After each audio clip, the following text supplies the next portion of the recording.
बिस्मिल्लाहिर्रहमानिर्रहीम। अस्सलाम वालेकुम स्टूडेंट्स। उम्मीद है आप सब ठीक होंगे और इन लेक्चर्स को समझ भी रहे होंगे और इन्जॉय भी कर रहे होंगे, और उम्मीद है आप इससे इस्तिफ़ादा भी हासिल कर रहे होंगे। आज हम इसी लेक्चर सीरीज़ के सिलसिले में जो आर्टिकल स्टार्ट करने जा रहे हैं वो है energy stored in an inductor, कि किसी इंडक्टर में एनर्जी किस तरह से स्टोर होती है और कितनी स्टोर होती है।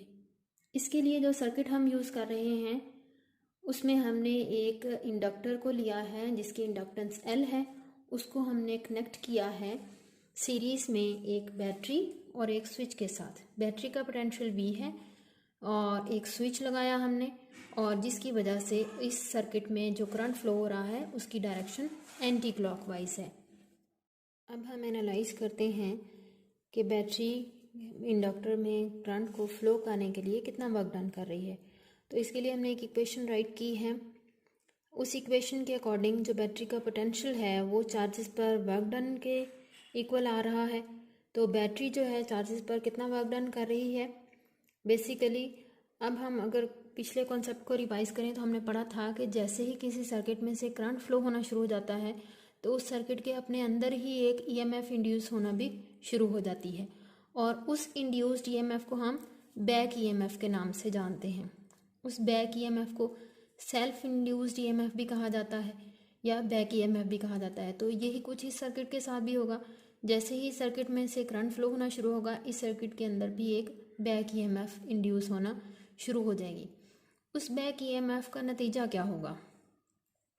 उस बैक EMF के नतीजे में होगा ये कि जितना वर्क डन बैटरी को करना पड़ रहा है वो उसी बैक EMF का नतीजा है।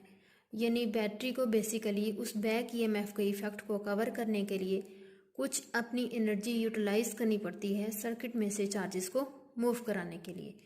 उसको हमने इस इक्वेशन की शक्ल में रिप्रेजेंट किया है। अब हम अगर कहें कि हमने टोटल चार्जेस के बजाय स्मॉल अमाउंट ऑफ चार्ज लिया है जिसको हमने डेल्टा क्यू से रिप्रेजेंट किया है, और कितनी EMF इंड्यूस हुई है उसको हम इस्तेमाल करें तो हमारे पास जो वर्क डन बैटरी की तरफ से हो रहा है उसकी इक्वेशन हमारे पास आ जाती है कि स्मॉल चार्जेस पर इतनी बैक EMF लग रही है तो उसी बैक EMF के अगेंस्ट उतना ही वर्क डन बैटरी को करना पड़ेगा। फिर हमने सेल्फ इंड्यूस्ड EMF के लिए एक इक्वेशन डिराइव की थी सेल्फ इंडक्शन के आर्टिकल में। उस इक्वेशन को हमने यहाँ पे रीराइट करने की कोशिश की है। इस इक्वेशन को हम यूटिलाइज करें अपनी प्रीवियस इक्वेशन में तो हमारे पास न्यू इक्वेशन कुछ इस तरह की आ जाती है। इस इक्वेशन में हमारे पास क्या है, ये है delta Q small amount of charge, L है इंडक्टेंस ऑफ इंडक्टर, और डेल्टा आई है चेंज इन करंट, जो टाइम के साथ करंट में चेंज आ रहा है। ठीक है, अब हम इस डेल्टा टी को यहाँ से रिपोजिशन करके डेल्टा क्यू की तरफ ले जाएं तो बेसिकली इस इक्वेशन को कोई फ़र्क नहीं पड़ रहा, लेकिन हमारे पास न्यू अरेंजमेंट जो आती है वो कुछ इस तरह की हो जाती है, और इस अरेंजमेंट में हमारे पास delta Q over delta T बन जाता है एवरेज करंट, और डेल्टा आई हमारे पास है चेंज इन करंट।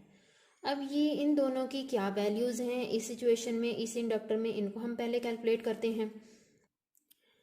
इनिशियली जब हमने सर्किट में से करंट फ्लो करवाना शुरू किया, हमने अभी स्विच ऑन किया, उस वक्त हमारे पास इनिशियली कोई करंट फ्लो नहीं हो रहा था। तो हमने कहा जी हमारा करंट इनिशियली जो सर्किट में फ्लो हो रहा है वो 0 है। फिर कुछ टाइम इंटरवल के बाद करंट की एक मैक्सिमम वैल्यू सर्किट में फ्लो होना शुरू हो जाती है जिसे हम कहते हैं जी वो हमारा फाइनल करंट है, उसे हमने कैपिटल I से रिप्रेजेंट किया है।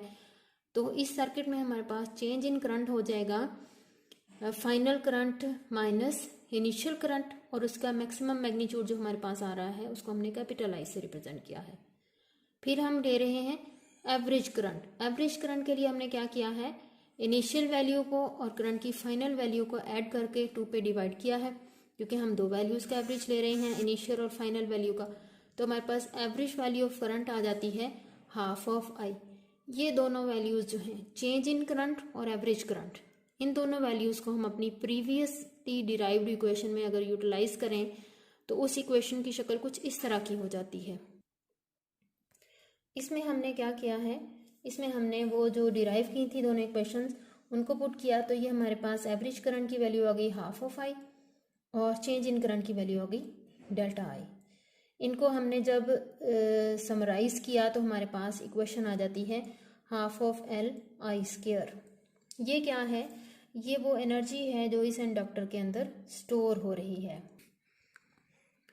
ये इक्वेशन हमें शो कर रही है कि इंडक्टर की जो स्टोर्ड एनर्जी है वो किन फैक्टर्स पर डिपेंड करती है, उस इंडक्टर की इंडक्टेंस पर और उस सर्किट में से फ्लो होने वाले करंट पर।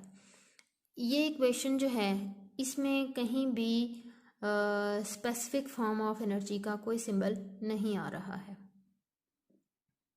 इस इक्वेशन को ज़्यादा अच्छे तरीके से समझने के लिए मैं आपको एक थोड़ा सा प्रीवियस कॉन्सेप्ट रिवाइज करवाना चाहूँगी। हमने कैपेसिटर का आर्टिकल पढ़ा था और उसकी आर्टिकल में हमने कैपेसिटर के लिए स्टोर्ड एनर्जी भी कैलकुलेट कर चुके हैं। वो स्टोर्ड एनर्जी जो हमने कैपेसिटर के लिए कैलकुलेट की थी उसकी इक्वेशन मैंने यहाँ लिखी है आपके पास, ताकि आपको आसानी से याद आ जाए। वो इक्वेशन क्या थी? U was equal to half of C V square. C क्या था? हमारे पास किसी कैपेसिटर की कैपेसिटेंस थी और वी वो पोटेंशियल डिफरेंस था जो हमने कैपेसिटर की प्लेट्स पर अप्लाई किया था। फिर हमने इस इक्वेशन में इस सिचुएशन को इस्तेमाल करते हुए एक पर्टिकुलर कैपेसिटर पर अप्लाई किया था और उस पर्टिकुलर कैपेसिटर की स्पेसिफिकेशंस क्या थी? उसमें प्लेट्स के दरमियान जो सेपरेशन थी वो D थी, उस प्लेट्स का जो एरिया था वो A था और प्लेट्स के दरमियान एयर और मीडियम दोनों आ रहे थे। तो हमारे पास उस कैपेसिटर के लिए specific form of stored energy जो आ रही थी उसकी इक्वेशन ये आपके पास लिखी हुई है। ये सिर्फ आपको याद दहानी के तौर पर यहाँ लिखी गई है। बेसिकली इसका इस आर्टिकल से एज सच कोई लिंक नहीं है, लेकिन इससे हमें कॉन्सेप्ट को समझने में थोड़ी सी आसानी होगी। बताना मेरा मकसद क्या है इस वक्त यहाँ इस इक्वेशन को कोट करने का, कि अगर हम कैपेसिटर की इक्वेशन देखें तो कैपेसिटर की इक्वेशन में E अपेयर हुआ था। E क्या है हमारे पास? Intensity of electric field. तो कैपेसिटर में जो एनर्जी स्टोर हुई उसमें E का मौजूद होना इस चीज़ की अलामत है कि कैपेसिटर में जो एनर्जी स्टोर होती है वो होती है in the form of electric field. अब यही सिचुएशन हम यहाँ इंडक्टर के साथ भी करेंगे। इस वक्त हमारे पास जो इंडक्टर है उसके लिए स्टोर्ड एनर्जी की इक्वेशन हमने डिराइव कर ली है, उसको हम एक स्पेसिफिक इंडक्टर पर अप्लाई करेंगे। जब उसके लिए फिर हम जो इक्वेशन डिराइव करेंगे उस पर्टिकुलर स्पेसिफिक इंडक्टर के लिए, उसकी फाइनल फॉर्म ये है जिसको अभी हमने कंप्लीट करना है। इंशाल्लाह नेक्स्ट क्लास में हम उसको कंप्लीट करेंगे।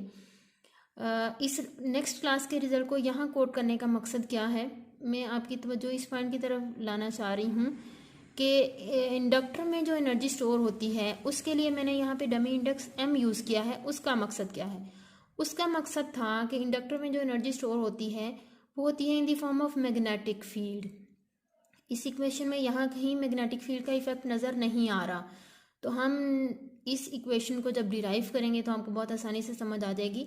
ये है स्पेसिफिकली सोलिनॉइड के लिए जो स्टोर्ड एनर्जी सोलिनॉइड स्टोर करता है। सोलिनॉइड में जो एनर्जी स्टोर होती है ये उसकी इक्वेशन है कि सोलिनॉइड कितनी एनर्जी स्टोर करता है। इस इक्वेशन में B आ रहा है जो क्लियरली इस बात की वजाहत है कि इंडक्टर के अंदर जो एनर्जी स्टोर होती है वो होती है in the form of magnetic field. जी स्टूडेंट्स, उम्मीद है आपको ये आर्टिकल समझ आ गया होगा। अगर फिर भी आपको कोई चीज़ समझ नहीं आई है या आपको किसी चीज़ के कॉन्सेप्ट को समझने में कोई मुश्किल दरपेश है या आपको कुछ पूछना हो, कुछ जानना हो या कोई कमी कोताही रह गई हो और आप पॉइंट आउट करना चाहें तो आप कमेंट्स में लिख सकते हैं इस चीज़ के बारे में। उम्मीद है आपको ये लेक्चर आज का समझ भी आ गया होगा और अच्छा भी लगा होगा। अल्लाह ताला आपको आसानियाँ दे। दुआ में याद रखिएगा। अल्लाह हाफ़िज़।